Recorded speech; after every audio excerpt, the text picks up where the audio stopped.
Shalom Bapak Ibu yang terkasih dalam Tuhan. Dimanapun kita berada, kiranya kasih Kristus senantiasa menyertai kita. Saudara yang terkasih dalam Tuhan, pada hari ini kita kembali dalam perenungan refleksi kita. Dan kita akan membahas satu firman yang bertema yaitu dipenuhi Roh Kudus saat Pentakosta.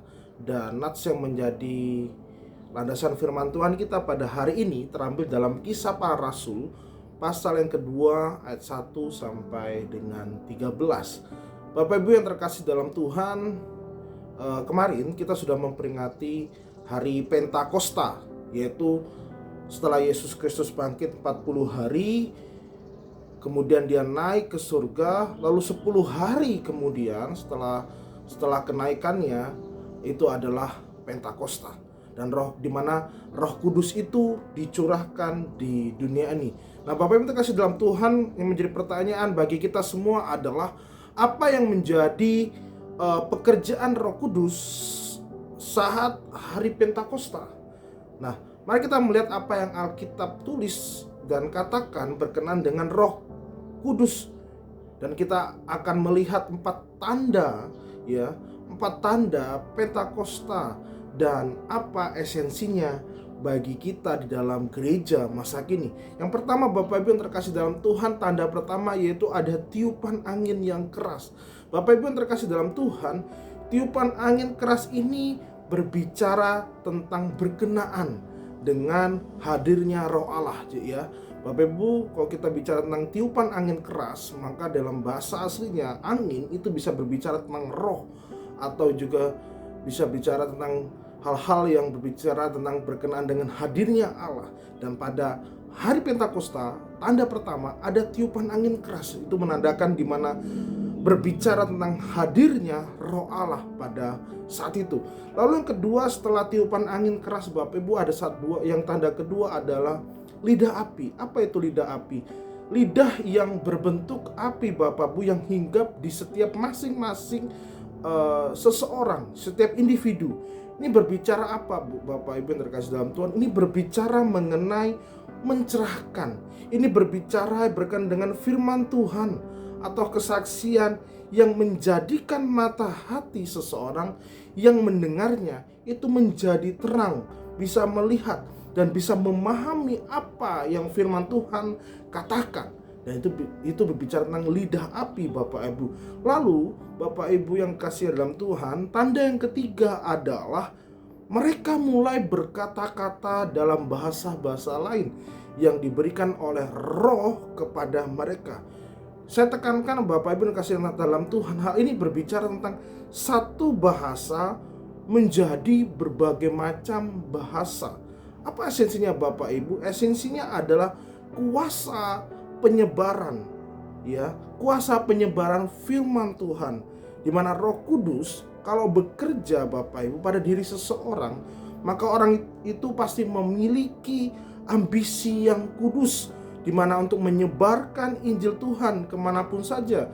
Dan kalau kita bicara tentang mereka berbahasa-bahasa roh, Bapak Ibu, maka mereka berbicara di mana mereka menggunakan satu bahasa, tetapi bahasa itu dimengerti oleh berbagai macam bahasa-bahasa lain. Lalu Bapak Ibu yang terkasih dalam Tuhan, yang keempat yaitu tanda terakhir, yaitu ketika masa pencurahan Roh Kudus, yaitu ada tanda keberanian. Apa itu, Bapak Ibu terkasih dalam Tuhan, tanda keberanian? Roh Allah itu ketika dia turun dan mencurahkan, maka Roh Allah datang untuk mendesak mereka, menggairahkan mereka untuk berani bersaksi dan dilihat orang lain. Dan kita perlu ketahui, Bapak Ibu, ketika masa itu para rasul dan juga murid-murid Yesus sangat ketakutan, apalagi ketika ditinggalkan gurunya yaitu Yesus Kristus. Mereka takut, boro-boro untuk bersaksi. Mereka muncul di permukaan sangat takut. Karena apa? Karena takut dianiaya, takut dibunuh. Mereka selalu berkumpul di tempat-tempat yang bersembunyi. Tetapi ketika Pentakosta itu datang dan mencurahkan mereka, dan lidah api itu hinggap di mereka, mereka berani muncul. bukan sekedar berani muncul Bapak Ibu, tetapi mereka berani untuk bersaksi, yaitu tentang Kristus Yesus. Nah Bapak Ibu terkasih dalam Tuhan, dalam hari Pentakosta ini kita dapat belajar dan juga menerapkan 3 hal di dalam setiap hidup kita. Mari Bapak Ibu kita belajar firman Tuhan dengan sungguh-sungguh. Kita belajar firman Tuhan lebih lagi. Tuhan berkarya melalui orang-orang yang mau belajar. Bahkan ketika kita bisa melihat bagaimana khotbah-khotbah yang luar biasa pada saat itu, yaitu khotbah Petrus dan Stefanus, kita bisa melihat mereka senantiasa diberi karunia. Dan begitu juga karya Roh Kudus dapat bekerja kepada mereka yang mau belajar firman Tuhan lebih dalam lagi. Lalu yang kedua Bapak Ibu, mari kita selalu belajar untuk merelakan hati kita untuk taat. Bukan sekedar kita belajar firman Tuhan, tetapi kita juga taat untuk melakukan kebenaran firman Tuhan, melakukan karyanya, melakukan kehendak Tuhan dalam setiap hidup kita. Dan yang ketiga Bapak Ibu, yang terakhir, mari biarlah kita berdoa, meminta Kristus untuk kita dapat dipakai, agar kita dapat dipenuhi Roh Kudus, untuk kita boleh menikmati Allah, untuk boleh kita bergaul dengan Allah.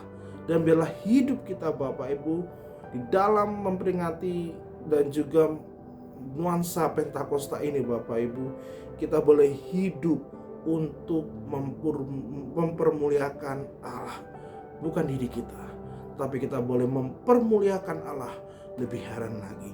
Biarlah melalui firman Tuhan ini Bapak Ibu boleh mengingatkan kita dan juga menyadarkan kita bahwa kita adalah umat yang dipakai Allah, dan juga untuk menghasilkan karya-karya yang luar biasa bagi Yesus Kristus. Terima kasih, kiranya Tuhan Yesus memberkati kita dimanapun kita berada. Amin.